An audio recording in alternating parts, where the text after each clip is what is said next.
안녕하세요. 국민대학교 2025학년도, 2026학년도 모집 요강 비교 강의를 맡게 된 경기진협 소속 신흥고등학교 교사 신용균이라고 합니다. 본격적인 내용 전달에 앞서 목차부터 말씀드리도록 하겠습니다. 첫 번째로는 전년 대비 주요 변경 사항에 대해서 전체적인 내용을 전달 드릴 거고요. 그 다음으로는 학생부 종합전형에서 주요 변경 사항이 무엇이 있는지, 그 다음으로는 학생부 교과 전형에서는 어떤 주요 변경 사항이 있는지, 그리고 이번에 신설된 전형이죠. 논술 전형은 어떤 식으로 치러지게 될지에 대해서도 안내를 드릴 거고요. 그리고 마지막으로 실기, 실적, 특기자 전형에서 변경 사항이 무엇이 있는지에 대해서 안내를 드리도록 하겠습니다. 먼저 신설된 전형과 폐지된 전형에 대해서 안내 드리겠습니다. 학생부 종합전형에서 서류형이었죠. 학교생활 우수자 전형이 2026학년도에는 폐지가 되었습니다. 해당 전형은 2025학년도에 369명을 선발을 했었는데요. 해당 전형에 할당되었던 모집 정원은 주로 종합전형과 논술전형으로 분배가 되었고요. 교과전형에도 약간 분배가 되었습니다. 그리고 2026학년도 새롭게 신설된 전형이죠. 논술전형 같은 경우는 226명이 배정이 되었고요. 작년에 2025학년도죠. 취업자 전형으로 12명을 선발을 했었는데 취업자 전형 같은 경우도 2026학년도에 들어서면서 폐지되었습니다. 부전공 모집에서의 변경사항을 말씀드리겠습니다. 2025학년도에는 미래융합전공이라는 명칭으로 인문자연으로 구분해 교과로 선발을 했는데요. 올해부터는 미래융합전공 외에도 자유전공이라는 명칭으로 모집 단위가 새롭게 생겼습니다. 자유전공의 경우 계열 상관없이 전공을 선택할 수 있고 재학기간 동안 전공을 상시 변경할 수 있습니다. 반면에 미래융합전공은 최초 전공 선택 이후에 조건 없이 한 차례 변경 가능한 모집 단위입니다. 작년과 마찬가지로 A의 경우는 인문계열, B는 자연계열 모집 단위입니다. 그런데 알아둬야 할 것은 인문계열로 입학을 하든 자연계열로 입학을 하든 입학 후 전공을 선택하는 데 있어서는 일부 제약이 있는 학과를 제외하고는 계열에 상관없이 어느 학과든 선택을 할 수가 있습니다. 그럼에도 모집 과정에서는 계열이 구분되어 있기 때문에 지원하실 때 교과 성적이 국영수 4가 좋은지 아니면 국영수 과가 좋은지를 따져보아야 하고 최저에 있어서도 탐구를 준비한다고 했을 때 사탐 과탐을 구분 없이 가져가야 하는지 아니면 과탐으로도 최저에 도전해 볼 수 있는지를 가늠해 봐야 합니다. 다음은 교과 성적 우수자 전형 지원 자격에서의 변경 사항입니다. 특성화 고등학교 중에서도 일부 학교는 지원 가능하기 때문에 특성화고 지원자의 경우 이에 해당하는지를 확인해 보시기 바랍니다. 교과 성적 우수자 전형에서의 최저 학력 기준 변경 사항입니다. 작년에는 인문계열은 국영수 사과에서 2합 5였고 자연계열은 국영수 과 2합 6이었는데요. 올해는 자연계열은 변화가 없지만 인문계열에서는 2합 6으로 낮아졌습니다. 최저가 낮아졌기 때문에 올해 교과 전형에서는 등급 컷이 높아질 가능성이 있습니다. 그러니 지원하실 때 작년 입결 자료를 좀 더 보수적으로 접근하는 태도가 필요할 것 같습니다. 국민 프론티어 전형에서 면접 방식의 변화가 있었습니다. 기존에는 입사관 3명이 학생 1명을 대상으로 면접을 진행했었는데요. 올해는 2대1 면접으로 진행되겠습니다. 지원자 입장에서는 사소하나마 면접에서 느낄 수 있는 심리적 압박감이 줄어들 수도 있을 것 같습니다.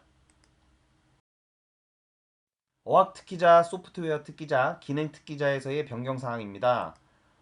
먼저 전형 방법에서 교과 반영이 올해부터는 없어졌습니다. 그리고 1단계 성적 반영 비율이 올라가고 면접 반영 비율은 줄어들었습니다. 명목상으로는 1단계 성적 비중이 높아 보입니다만 실제로는 면접이 결정적인 역할을 하게 될 것으로 보입니다. 이 부분은 뒤에 가서 다시 한번 설명드리도록 하겠습니다. 그리고 1단계 선발 비율도 동일하게 4배수로 변경되었습니다. 특기자 전형에서 일부 모집 단위에서의 모집이 폐지되었고 모집 인원도 변경되었습니다. 어학특기자에서 영어 영문 학부와 일본 학과가 선발을 했었는데 올해는 폐지되었고요. KM 인터내셔널 비즈니스 스쿨도 5명이 감원되었습니다. 그리고 미대에서 조형 특기자에서 조형대학은 2명이 증원되었습니다. 소프트웨어 특기자 전형에서의 지원 자격 조건이 변경되었습니다.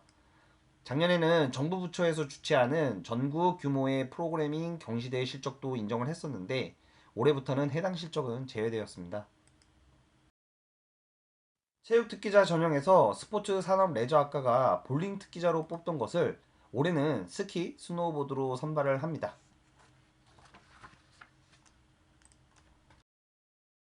다음은 학교폭력 조치사항 반영 방법에 대한 변경 사항인데요. 올해는 대부분의 대학이 모든 모집 전형에서 선도처분 호수에 따라서 감점 내지 부적격 처리를 하고 있는데요. 국민대의 경우 마찬가지로 기존에 체육 특기자에만 적용했던 것을 올해는 모든 전형에 적용하고 있습니다. 그래서 기존에 적용했던 체육 특기자 전형에서의 반영 기준도 보시는 바와 같이 변경되었습니다. 정리하자면 기존에 반영하던 체육특기자 전형은 변경된 셈이고 나머지 전형에 대해서는 동일 기준으로 새롭게 적용되는 거라고 이해를 하시면 되겠습니다. 지금부터는 모집 단위별 모집 인원 변경에 대해서 말씀드릴 건데요. 변동사항이 있는 모집 단위에 대해서만 안내해 드리겠습니다. 왼쪽이 작년이고 오른쪽이 올해입니다. 한국어 문학부에서 국어국문학 전공과 글로벌 한국어 전공 구분 없이 총 30명을 선발했는데요. 올해부터는 분리해서 모집합니다. 전체 인원은 변하지 않았지만 세부 전공을 구분한다는 점에서 지원 시 참고하기 바랍니다. 그리고 작년 중국학부에서 선발하던 인원이 올해는 중어중문학과로 명칭이 변경되면서 전체 선발 인원도 줄어들었습니다. 미디어 광고 학부도 마찬가지로 작년에는 학부 단위 모집을 했는데 올해부터는 전공별로 구분해 모집합니다. 미디어와 광고는 전공 특성이 좀 다른 측면도 있고 특히 종합전형의 경우 국민대는 전공 적합성 여부가 좋은 평가 점수를 받는데 중요하기 때문에 자신의 생기부가 미디어에 더 적합한지 광고 기획에 더 적합한지를 가늠해 보고 지원해 보는 접근이 필요할 것으로 판단됩니다. 일본 학과가 동아시아 국제학부로 변경되면서 기존의 중국학부의 일부 모집 인원을 합쳐서 선발을 합니다. 이 부분을 고려하면 모집 인원의 변화는 없다고 보셔도 됩니다.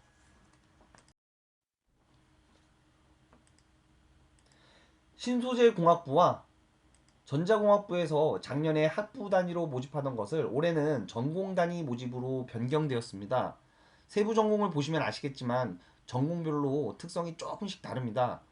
자연계열의 전반적인 특성상 전공 적합도가 중요하기 때문에 종합전형으로 지원할 경우 학과 특성을 파악하고 해당 학과에 대한 전공 적합도가 있는지 판단해 보는 게 중요할 것 같습니다. 마찬가지로 응용화학부에서도 기존 학부 단위 모집에서 전공 단위 모집으로 변경되었습니다. 올해 입시를 치르고 나서 입결을 확인해 봐야 하지만 기본적으로 학부 단위 모집에서 전공 단위 모집으로 변경된 경우 혹은 학과 단위 모집에서 학부 내지 계열 단위 모집으로 변경되는 경우 입시 결과에서 차이를 발생시켜 왔습니다. 그러니까 올해 국민대를 지원하실 때 학부 단위 모집에서 전공 단위 모집으로 변경된 학과는 기존의 자료를 해석하는 데 있어 기존의 등급 컷에 분할된 학과 중 무엇이 더 인기가 있을지까지 종합적으로 판단을 해야 할 것 같습니다. 다음으로 학생부 종합전형이죠. 국민프론티어 전형에서의 변화를 살펴보겠습니다. 우선 서류평가 영역별 반영 비율에서의 변화인데요. 지금 보여드리는 게 작년 반영 비율이고요. 지금 보시는 게 올해 반영 비율입니다. 자기주도성, 발전 가능성, 학업 능력에서 비율 변화가 있습니다. 전공 잠재력 비율도 변화가 있습니다. 결론적으로 말씀드리면 학업 역량이라고 할 수 있는 부분의 비중은 줄어들었고 진로 역량의 비중은 늘어났다라고 볼 수 있습니다. 게다가 앞에서 봤듯이 기존 학부 모집에서 전공별로 구분해 모집하는 단위가 생겨났기 때문에 해당 부분에 대해서는 평가 반영 비율 변경이 영향이 있을 것으로 전망이 됩니다. 다음은 국민 프론티어 전형의 면접 변경 사항입니다. 왼쪽이 작년이고 오른쪽이 올해인데요. 자기주도성 및 도전 정신인 10% 감소했고요. 인성에서 10% 증가했습니다. 이 부분을 어떻게 해석해야 할지 궁금해 하실 수 있는데요. 입학사정관의 질문에 집중하는 태도를 보이고 질문을 제대로 이해하여 그에 맞는 적절한 답변을 할 수 있는지를 좀 더 중요하게 보겠다 라고 이해하시면 될 것 같습니다. 입학사정관들이 종종 면접에 온 학생들의 기본적인 태도나 질문 자체를 이해하지 못하는 경우가 많다는 발언을 했었는데요. 그런 부분에 대응하는 변화라고 할 수 있습니다.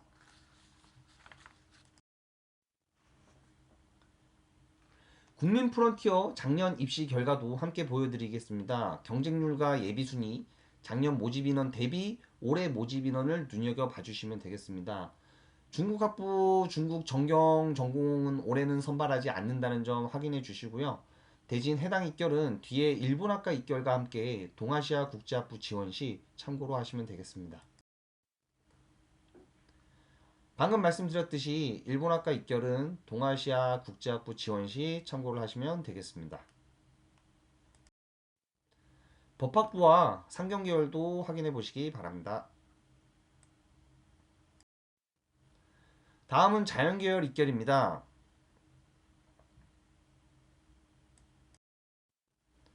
환경, 생명, 화학 계열도 확인해 보시면 되겠고요. 마지막으로 첨단산업학과도 확인해 보시면 되겠습니다. 국민 프론티어 전형의 경우 지금 보여드리는 입결을 확인하실 때 좀 인지하셔야 할 내용이 있는데요. 먼저 대부분의 학과에서 모집 인원이 늘었다는 점인데요. 가령 5명이 지원된 건축학부의 경우는 1단계에서 3배수를 선발한다는 점을 감안하면 1단계 합격자는 15명이 늘었다고 볼 수 있고요. 대부분의 학과가 충원이 100% 내외로 되는 상황이기 때문에 면접까지 해서 2배수만 들어가면 추합을 생각해 볼 수가 있는 상황입니다. 그런데 국민대의 경우 작년도 그렇고 올해도 면접을 수능 끝나고 보거든요. 그럴 경우 면접 미응시자가 나오게 되는데요. 3배수를 선발했는데 그 중에서 면접 응시자 자체가 줄어들게 되는 셈이고, 그럼 본인이 3배수 마지막 1단계 합격했다고 했을 때 가만히 앉아 있었는데도 일정 인원을 넘겨버리면서 제껴버리는 거죠. 2배수에 더 손쉽게 가까워질 수 있는 상황인 겁니다. 요 점을 좀 감안을 하셔서 종합전형을 한번 지원해 보시면 될 것 같고요. 다음은 교과 우수자 전형에서의 주요 변경 사항을 알려드리겠습니다. 반영 교과나 비율에 대해서는 변화가 없고요. 앞에서 말씀드렸듯이 최저학력 기준에서의 변경 사항만 있습니다. 수능 응시 필수 영역이나 수능 응시 필수 과목이 없다는 점도 확인을 하시기 바랍니다. 교과 전형 입결입니다. 종합 전형과 마찬가지로 중국학부 중국 정경 전공은 올해는 선발하지 않는다는 점 참고하시기 바랍니다.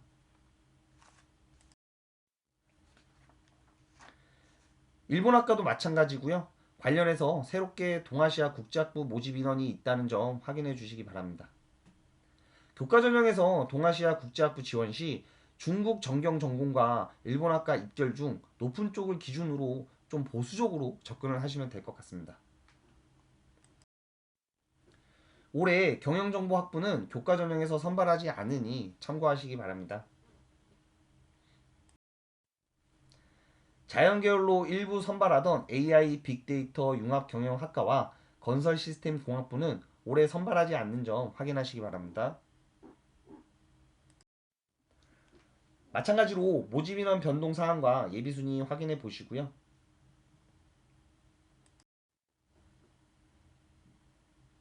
무전공 모집에서 자유전공이 신설되었다는 점 앞에서도 말씀드렸잖아요. 그리고 이 미래융합 전공이 20명씩 증원되었다는 점도 확인을 하셔야 되는데요.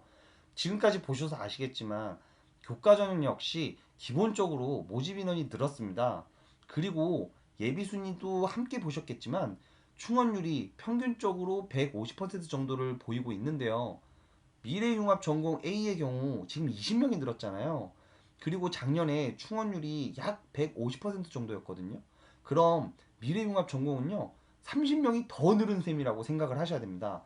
다시 말해가지고요, 실질 증원인 20명에 30명을 더한 50명이 늘은 셈이다 라는 거죠. 물론 충원율이라는 것 자체가 해마다 달라질 수 있기 때문에 작년 충원율을 그대로 믿고 갈 수는 없습니다만, 드리고 싶은 말씀이 뭐냐, 실질적으로는 20명보다는 많이 증원되었다라고 볼 수 있기 때문에 만약에 최저가 된다면 한번 도전해 볼 수 있습니다. 다음은 올해 신설되는 논술 전형에 대해 말씀드리겠습니다. 논술 전형은 논술이 100%입니다. 국민대 논술은 약수령 논술인데요. 인문계열, 자연계열 모두 총 10문항을 90분 동안 풀게 됩니다. 다만 인문계의 경우는 10문항 중에 국어가 8문항이고요. 자연계는 반대로 수학이 8문항입니다. 이번에 국민대에서 발간한 논술 전형 대비 자료를 보았는데요. 자료에 실린 모의 논술 문제를 보니까 한 문항에 적어도 2개에서 4개 정도 문제가 꼬리 문항으로 달려 있더라고요. 게다가 50자 내외나 100자 내외로 단문 서술하는 문제도 있기 때문에 어림잡아서 한 30문제 정도, 이 30문제 정도를 90분 안에 풀어야 하는데 사실상 좀 쉽지가 않습니다. 출제되는 제시문들도 보면 문학작품뿐만 아니라 인문과학, 사회과학, 자연과학 지문들이 많았거든요. 기본적으로 문해력과 어휘력을 평가하는 건 맞는데 시간이 충분치 않다는 점에서는 인문, 사회, 과학에 대한 배경 지식도 반드시 필요하다고 보여집니다. 이 부분에 자신 있는 친구들이 논술에 지원을 했을 때 좀 좋은 결과를 얻어갈 수 있지 않을까라고 판단을 하는 거고요. 다음은 소프트웨어 특기자, 어학 특기자에서의 변경 사항입니다. 2단계에서 반영 영역이 바뀌면서 영역별 비율이 변경되었는데요. 앞에서도 설명드렸듯이 교과 반영이 없어지면서 1단계의 성적 비율이 올라갔습니다. 반면 면접 비율은 줄어들었는데 사실 이거는 명목상이고요. 실질 반영 비율을 보셔야 합니다. 실질 반영 비율을 보게 되면 면접이 84%로 훨씬 높습니다. 다시 말해가지고 어학 성적이나 입학 성적은 기본 점수가 높고 등위 간에 점수 차이가 크지 않다는 거고요. 공개하고 있지는 않습니다만 오히려 면접에서 기본 점수도 낮고 점수 차이도 크다라고 추측을 해볼 수가 있습니다.